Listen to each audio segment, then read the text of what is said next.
Hello, welcome to Simba and mamma's treasure. आज day 2 Sunday स्पेशलमध्ये होतं चिकन, भात आणि चपाती. त्यासाठी वाटण तयार केलं ज्याच्यामध्ये अद्रक, लसूण, हिरवी मिरची, कोथिंबीर आणि नारळ ॲड करून त्याचा मसाला तयार करून घेतला. अर्धा किलो चिकनला हळद आणि मीठ लावून 1 तासभर त्याला मॅरिनेशनला ठेवलं होतं.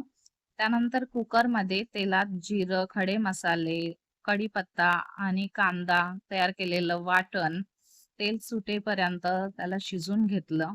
त्याच्यामध्ये ॲड केली टोमॅटो, मॅरिनेशन केलेलं चिकन आणि त्याला 10 ते 15 मिनिटं त्याला त्याच्याच पाण्यात शिजू दिलं. त्यानंतर त्याच्यात गरम पाणी ॲड करून त्याला 5 ते 6 शिट्या दिल्या. मऊ लुसलुशीत शिजल्यानंतर हे झालं सिंबासाठी आळणी रस्सा.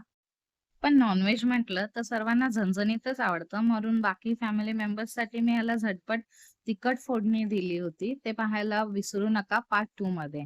ही सिंबाची प्लेट ज्याच्यात आणि रस्सा, चपाती, भात आणि थोडं सॅलड आणि लिंबू दिलं. यातला त्यांनी भात आवडीने खाल्ला, चपाती थोडीशीच खाल्ली. Hello, welcome to Simba and mamma's treasure. तर डे 2 मध्ये पार्ट 1 मध्ये मी दाखवलं की सिम्बासाठी आणि रस्सा कसा केला होता चिकनचा. आता त्याला मी तिखट फोडणी देत आहे बाकीच्या फॅमिली मेंबर्ससाठी. त्यासाठी मोहरीच्या तेलामध्ये लसूण, कांदा, लाल तिखट, हळद, धना जिरा पावडर, मटण मसाला, टोमॅटो आणि कोथिंबीर वापरली. त्याला छान तेल सुटेपर्यंत शिजवून घेतलं. करपू नये मसाला म्हणून मी थोडासा चिकनचा स्टॉक त्याच्यात टाकला आणि मग चिकन त्याच्यामध्ये ॲड करून त्याला 10 मिनिट छान दणकून उकळी दिली आणि बारीक चिरलेली कोथिंबीर टाकून सर्व्ह केलं. थँक